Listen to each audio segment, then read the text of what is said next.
Bienvenue dans le 13h de RTI 1. Bonjour à tous. Tout d'abord, les faits marquants de l'actualité nationale et internationale. Célébration aujourd'hui de la Journée internationale des droits de la femme en Côte d'Ivoire. La cérémonie officielle se tient dans la commune de Koumassi en présence de la première dame Dominique Ouattara. Thème national retenu, l'égalité de chance pour un avenir durable. Des immeubles qui s'effondrent, des morts, beaucoup de constructions anarchiques en Côte d'Ivoire. En voilà assez, c'en est trop. Le Premier ministre Patrick Hachi a reçu aujourd'hui les maires du district d'Abidjan. Le chef du gouvernement annonce des mesures fermes pour mettre fin à ce fléau. Enfin, Houston, dans la région sud des États-Unis, accueille actuellement la 40e conférence mondiale du secteur de l'énergie. En cette journée internationale de la femme, je rends hommage à toutes nos mères, nos sœurs et nos filles qui œuvrent au développement de notre beau pays. Ces mots affectueux sont du président de la République de Côte d'Ivoire. Alassane Ouattara nous souhaite ainsi une excellente journée internationale des droits de la femme. 8 mars 2022, c'est donc aujourd'hui la journée internationale des droits de la femme. Objectif, mettre en avant la lutte pour les droits de la femme et aussi réduire les inégalités par rapport aux hommes. En Côte d'Ivoire, la célébration officielle se tient dans la commune de Koumassi en présence de la première dame Dominique Ouattara. Thème national retenu, l'égalité de chance pour un avenir durable. Les droits de la femme célébrés aujourd'hui dans le monde entier en Côte d'Ivoire. La cérémonie officielle se déroule dans la commune de Koumassi en présence de la première dame Dominique Ouattara. Dans son message, le gouvernement invite les populations à militer pour plus d'égalité. Les précisions de Eugène Atoubé. La journée internationale de la femme est célébrée en Côte d'Ivoire sous le thème « L'égalité de chance pour un avenir durable en Côte d'Ivoire ». Il exprime l'engagement du gouvernement à intégrer la dimension genre dans les politiques et programmes concernant le développement durable. Selon les Nations Unies, sans l'égalité des sexes aujourd'hui, un avenir durable et égal reste hors de portée. Une étude menée par ONU Femmes en donne l'illustration. Sur 1,3 milliard de personnes vivant dans la pauvreté, 70% sont des femmes. Les femmes représentent environ 80% de la main-d'œuvre agricole mondiale, mais elles ne sont propriétaires de seulement 10% de ces terres cultivées. 80% de personnes déplacées à la suite de catastrophes ou changements liés au climat sont des femmes. Le thème national de l'édition 2022 de la Journée internationale de la femme est calqué sur celui proposé par les Nations Unies, l'égalité aujourd'hui pour un avenir durable. Les Nations Unies suscitent la réflexion et attirent l'attention de la communauté à militer en faveur de plus d'égalité entre les genres pour un avenir durable. D'autant que dans un contexte de dérèglement climatique qui touche le monde entier, les femmes s'en trouvent fortement affectées. L'égalité des sexes dans notre pays est une nécessité, car 48,4% de la population ivoirienne est féminine et sa participation active garantira un avenir durable à notre pays. Si l'égalité des sexes reste le combat majeur des femmes à leur honneur, de nombreux acquis dont elles peuvent être fières. Le gouvernement ivoirien ne cesse de montrer son engagement à renforcer les capacités des femmes à travers leur éducation, leur formation au leadership féminin et le financement de leurs entreprises. En Côte d'Ivoire, quels sont les acquis en matière des droits de la femme? Cette question a été débattue lors d'un déjeuner-débat en prélude à la Journée internationale des droits de la femme 2022, une initiative de l'organisation non gouvernementale Le Marathon des femmes de Côte d'Ivoire. Les détails dans ce reportage de Walter Amadou. Elles sont pour la plupart des chefs d'entreprise, des présidentes d'ONG et des servantes de Dieu. Autour d'un déjeuner, moment choisi pour ces femmes de porter des réflexions et de débattre de la question du leadership féminin.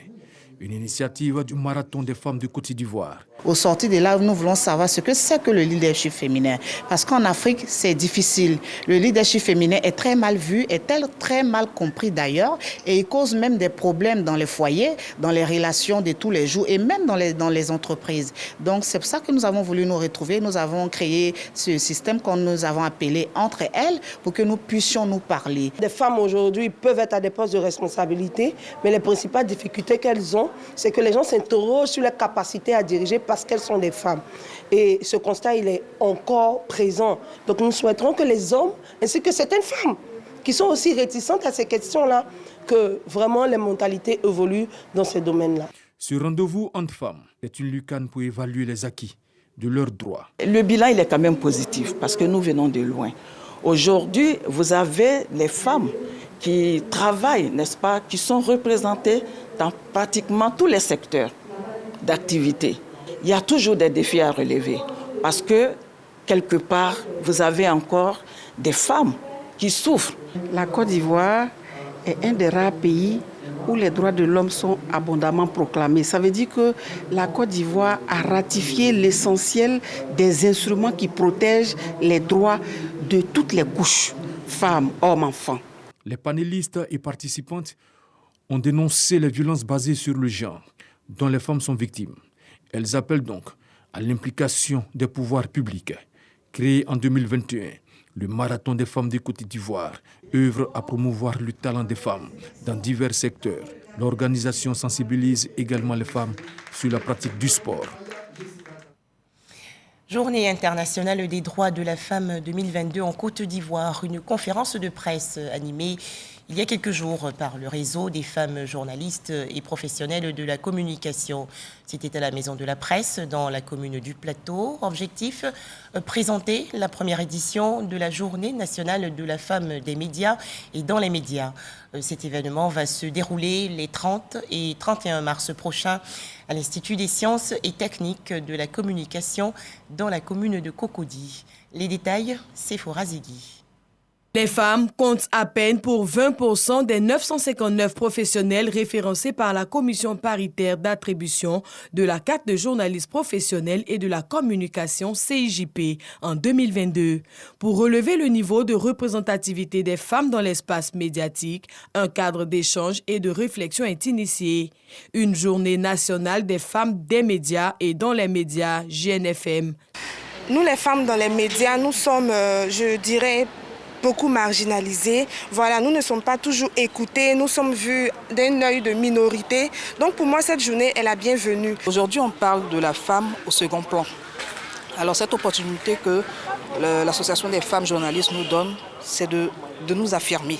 À travers ces journées, les femmes des médias et dont les médias veulent repenser les pratiques journalistiques afin de combattre les stéréotypes liés au genre. Le constat est permanent, c'est l'absence des femmes dans les contenus médiatiques ou alors leur très peu possibilité d'être visibles dans les médias. Et donc c'est créer un espace de rencontre, mais de réflexion pour faire en sorte qu'on ait une forme de pérennisation dans cette problématique, dans sa gestion. Parce qu'on a eu des ateliers, il y a des formations, il y a des rencontres. Il y en a depuis toujours, mais on n'a pas le temps de vraiment impacter. Et cette journée est pour nous un moment de rencontre annuelle qui va nous permettre de faire le point, l'état des lieux et de réorienter nos réflexions quant aux questions de genre dans les contenus médiatiques. Au centre de cette première édition de la JNFM, une pléthore d'activités, une conférence inaugurale, une exposition photo en hommage aux pionnières de la photographie et 8 panels présidés par des femmes en position de leadership dans les médias et la communication. Le clou de cette journée, la mise en place d'un observatoire du genre et de médias afin de veiller à l'application des résolutions de la Journée nationale des femmes des médias et dans les médias. Un tout autre sujet, à présent, 36 victimes, dont 6 morts dans l'affaissement il y a quelques jours d'un immeuble de 4 étages à Angré dans la commune de Cocody. Le Premier ministre Patrick Hachi a reçu aujourd'hui les maires du district d'Abidjan. Les échanges ont porté bien sûr sur les effondrements de construction récemment dans les communes de Trècheville et de Cocody. Le chef du gouvernement ivoirien annonce des mesures fermes et entend renforcer les actions de sensibilisation, de contrôle et de répression. 24 heures après sa visite sur le site de l'immeuble effondré à Angré, le Premier ministre reçoit ce mardi à la primature les maires. Avec 2 immeubles effondrés en moins d'une semaine à Abidjan et d'importantes pertes en vies humaines, le gouvernement veut renforcer son action. Ce mardi, bien avant le Conseil, Patrick Achi ébauche sa vision. Plus de sensibilisation, de contrôle et au-delà. Et au-delà, je dirais, ça, c'est surtout les sanctions qu'il faille prendre ou les moyens à mettre en œuvre pour pouvoir être encore beaucoup plus efficace et prévenir la survenance de tels événements.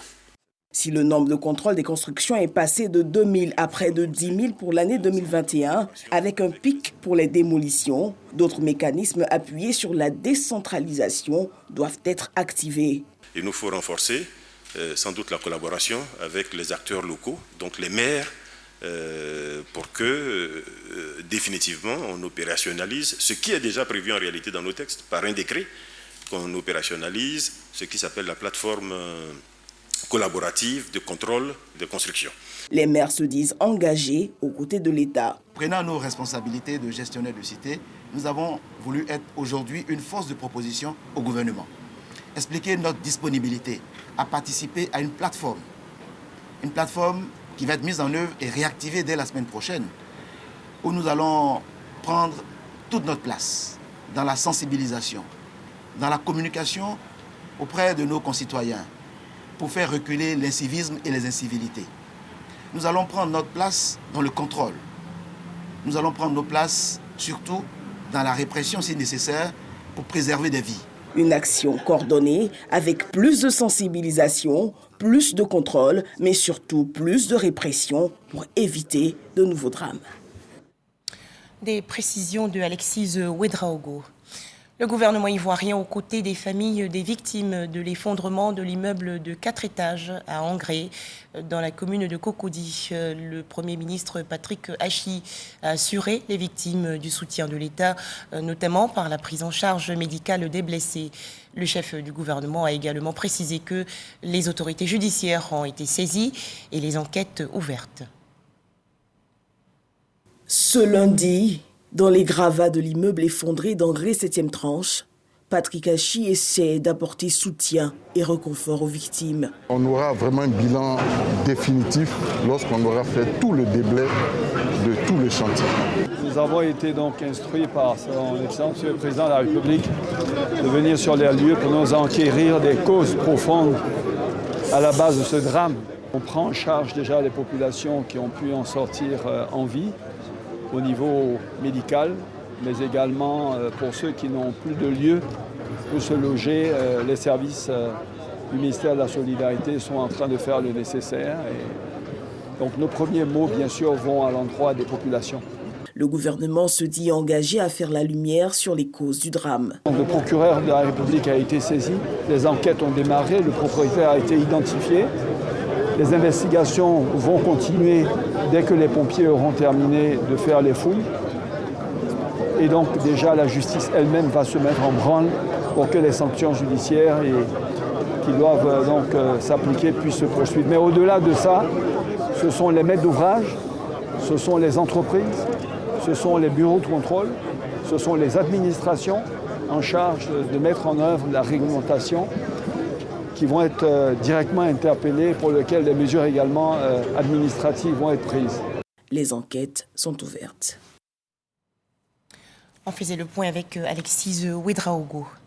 L'hôpital général de Yopougon-Atié, dans le district d'Abidjan, désormais réhabilité et son plateau technique entièrement rénové. Sa capacité d'accueil passe ainsi de 57 à 123 lits.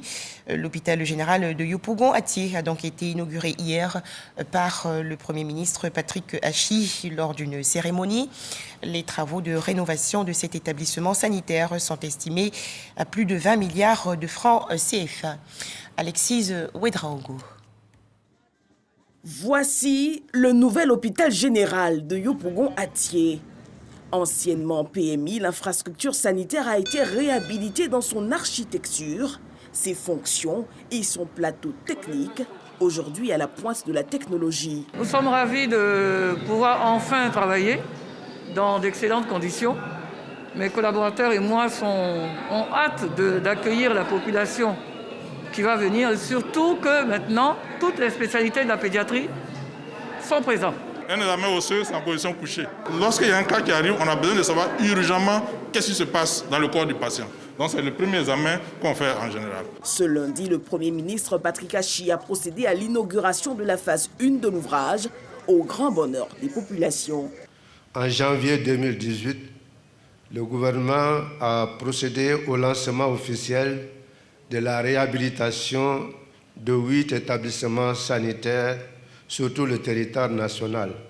Tout Yopougon salue aujourd'hui la concrétisation de ce projet qui annonce une ère nouvelle d'accès aux soins de santé et au bien-être. Avec cette réouverture, le gouvernement affiche sa volonté de rapprocher au plus près les populations des infrastructures de santé. L'hôpital général de Yopougon-Atié, d'un coût de 22 milliards, offre désormais une capacité d'accueil de plus de 123 lits, contre 53 initialement, et offre aux professionnels un meilleur cadre de travail, conforme aux normes internationales. C'est donc un hôpital complet, moderne, avec un plateau technique adéquat et offrant toutes les commodités que le gouvernement met à la disposition des populations de la commune de Yopougon. Cet hôpital entre en fonctionnement dès aujourd'hui avec les consultations prénatales, les consultations et les mises en observation en médecine et en pédiatrie, le laboratoire et l'imagerie. Il va évoluer pour atteindre sa vitesse de croisière dans 2 semaines, avec la mise en fonctionnement des blocs opératoires, des accouchements, des hospitalisations et de la réanimation.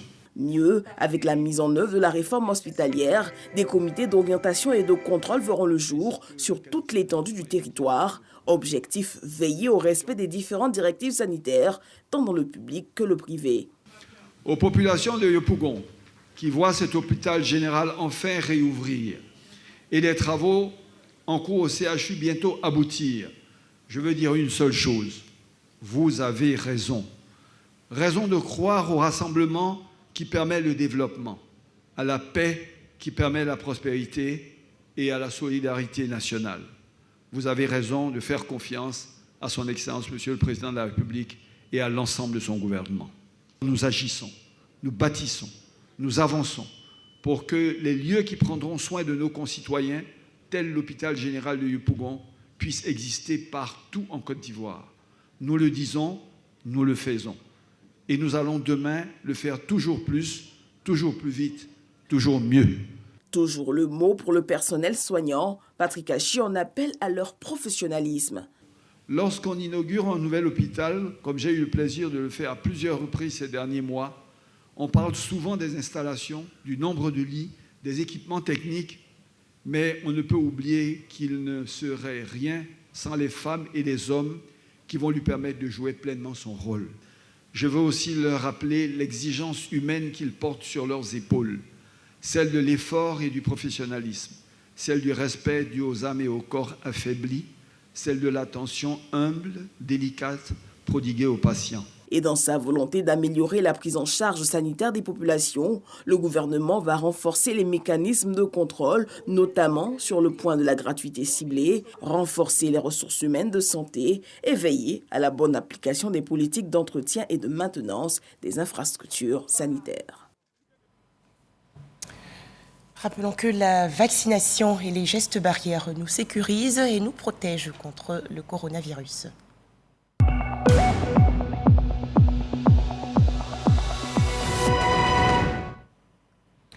Les chiffres du coronavirus en Côte d'Ivoire. 3 nouveaux cas ont été enregistrés hier par le ministère de la Santé, de l'Hygiène publique et de la couverture maladie universelle. À noter actuellement en Côte d'Ivoire, 81 559 cas confirmés de coronavirus, 80 455 personnes guéries, 795 décès et 300 cas actifs. Direction à présent la région ouest du pays où les populations du Tonkwi sont désormais soulagées en eau potable. En effet, depuis le 3 mars dernier, 6 000 ménages sont connectés au réseau national d'eau potable. Les travaux de mise en place de ces infrastructures hydrauliques sont estimés à environ 600 millions de francs CFA. Les précisions de Léon Brou de RTI Boaké. Comme chez ses enfants, joie chez les adultes et notamment chez les femmes de Boguiné, département de Mans. C'est que l'eau potable vient mettre fin aux décès et maladies diarrhéiques causées par les eaux de surface et tourner la page des corvées d'eau. Il fallait aller au champ, revenir, aller puiser, faire le rang avant d'avoir de l'eau. C'était difficile. Aujourd'hui, j'ai de l'eau courante. Vraiment, je suis heureuse. Nous sommes satisfaits. Le peuple voulait remercier le président Alassane Ouattara pour le château d'eau. Cette reconnaissance au chef de l'État, à la fois celle de Boguiné, Gongouiné 1, Gongouiné 2 et Gongouiné 3.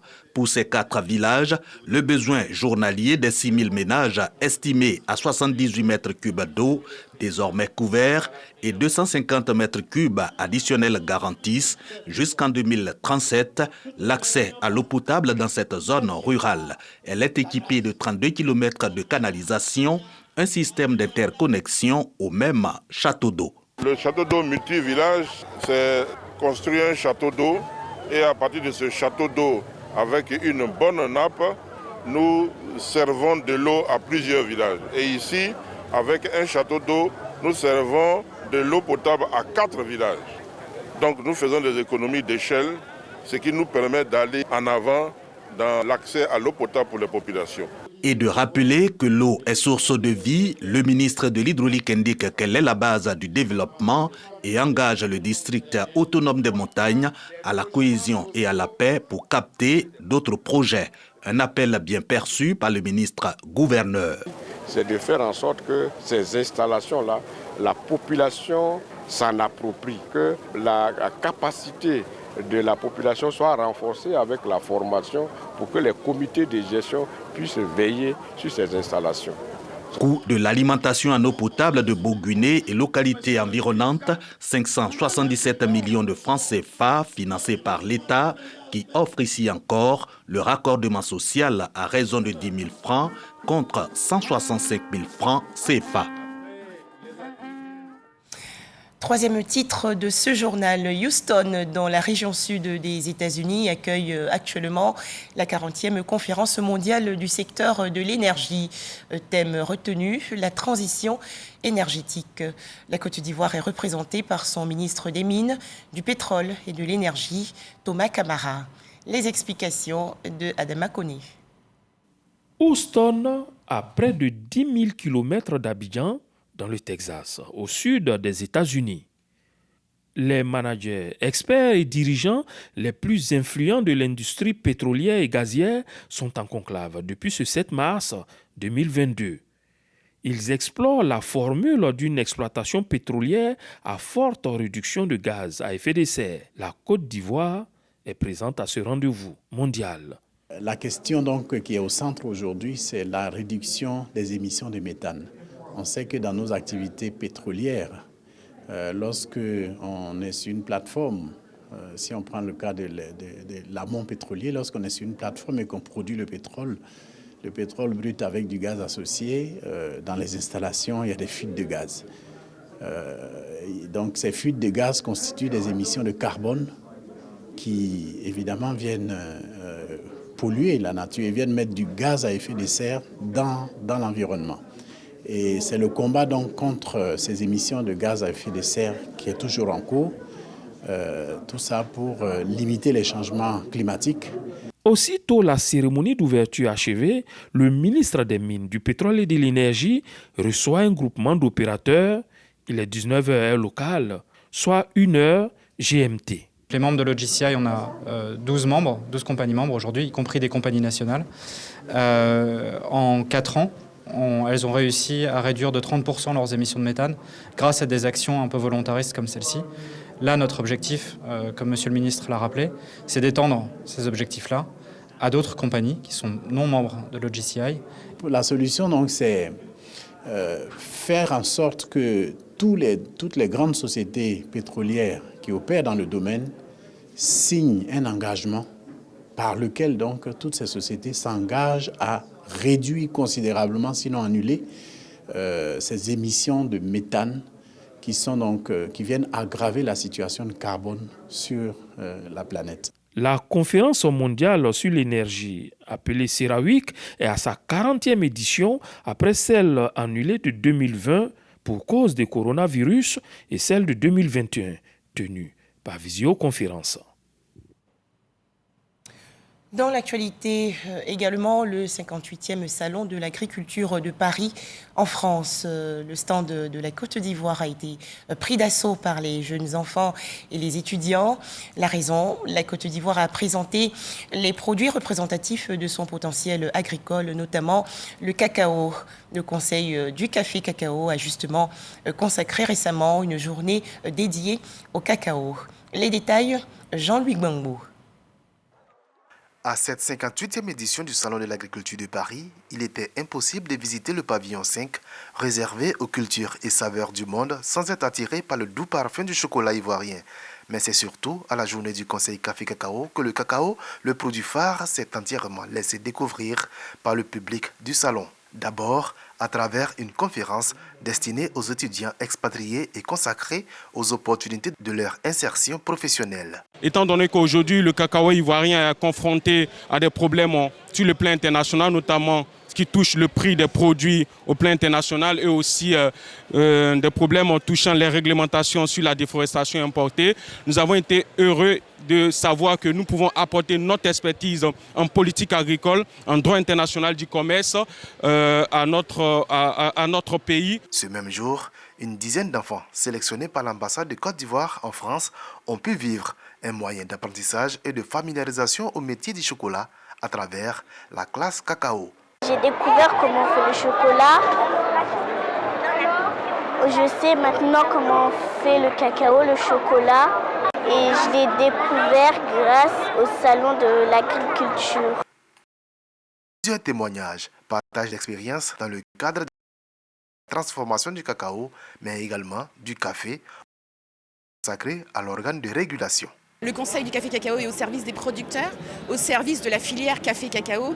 Et quand nous pouvons aider, nous devons aider en fait. Donc nous sommes très heureux d'avoir pu les faire émerger et que la Côte d'Ivoire soit reconnue, que le cacao de Côte d'Ivoire soit reconnu comme le meilleur du monde. Étaient également à l'honneur les responsables de coopératives de la filière qui ont fait le déplacement pour défendre le café et le cacao ivoirien, tout comme le ministre d'État, ministre de l'Agriculture et du Développement rural, qui a clôturé la journée. Une journée qui s'est achevée dans une ambiance festive. Retour en Côte d'Ivoire avec la cérémonie officielle du lancement du Forum économique annuel de la Confédération générale des entreprises, la CGC Académie 2022. Cette cérémonie s'est déroulée récemment à la Maison de l'entreprise dans la commune du Plateau. 10e édition axée sur les partenariats pour valoriser le potentiel des entreprises en Afrique. 2000 chefs d'entreprise et jeunes entrepreneurs sont entendus pour la 10e édition de la CGC Academy, prévue les 27 et 28 octobre prochains à Abidjan. Cette année, il s'agit d'aider les jeunes entrepreneurs et chefs d'entreprise à explorer d'autres horizons et à échanger avec les acteurs du monde entier. Pour Jean-Marie Aka, président du patronat ivoirien, cet événement s'est imposé au fil des années comme un outil stratégique pour faire entendre la voix du secteur privé. Celle-ci intervient malgré les défis multiples que nous venons de citer, dans un contexte néanmoins de perspectives favorables pour l'économie ivoirienne. Les challenges à relever exigent des entreprises qu'elles soient solidaires et développent des alliances multiples.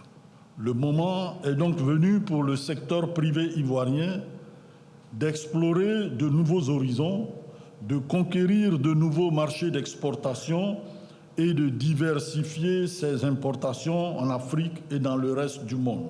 Placé sous le thème « Crise et résilience des entreprises en Afrique », l'édition précédente de la CGC Academy, dénommée « Édition de la résilience », a enregistré environ 3000 participants.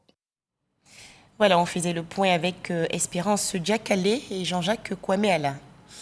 Région du Gontougo, dans le nord-est du pays, des équipements ont été offerts récemment aux différents comités villageois dans le cadre de la lutte contre les feux de brousse. C'est un don du conseil régional. Cette région, on le sait, est en proie aux sinistres qui causent d'énormes dégâts matériels. Le point avec Herman Niamia.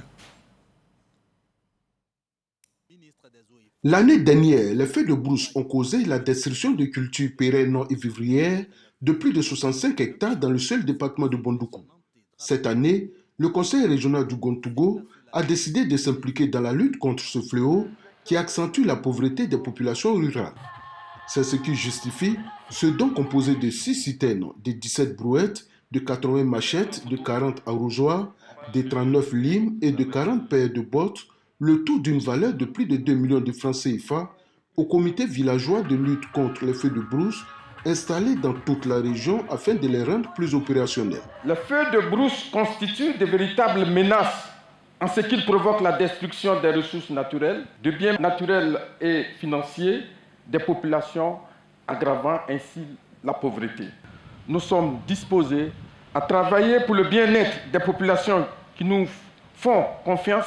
Le directeur régional des eaux et forêts salue cette initiative du conseil régional qui, selon lui, va accroître l'action des comités villageois de lutte contre les feux de brousse. Oui, nous sommes très heureux de l'appui que vous nous apportiez dans la réussite de nos missions, avec ce don en matériel à nos différents comités qui pourront être actifs sur le terrain dans la prévention, dans la lutte contre les feux de brousse. L'autre volet de cette double cérémonie est le soutien aux élèves filles vulnérables de la région du Gontougo. Dans le cadre du projet Suède Éducation, cofinancé par la Banque mondiale et l'État ivoirien, le conseil régional du Gontougo a offert des vivres aux élèves filles vulnérables de 12 établissements secondaires de la région et la somme de 25 000 francs CFA à chacune des 57 mentors des élèves. Il s'agit de 60 sacs de riz, 12 cartons de tomates, 12 cartons de spaghettis, 6 cartons d'huile et 12 sacs d'oignons. Face aux conditions de vie souvent difficiles, certaines n'arrivent pas à se prendre en charge. Elles se livrent parfois aux garçons pour subvenir à leurs besoins. Ces pratiques débouchent très souvent sur des maladies et des grossesses non désirées. Le coordonnateur du projet Suède Éducation a procédé au cours de cette cérémonie à l'installation d'un bureau Suède Éducation pour la région du Gontougo. Ces initiatives visent à maintenir les jeunes filles à l'école et surtout de leur éviter les grossesses non désirées. Des images pour terminer. L'Union européenne a lancé hier la procédure pour l'examen des demandes d'adhésion de l'Ukraine, de la Géorgie et de la Moldavie. Ces 3 pays ont déposé leur demande d'adhésion à la suite de l'invasion russe de l'Ukraine. Voilà, merci de nous avoir suivis et surtout, excellente journée internationale de leurs droits à toutes les femmes.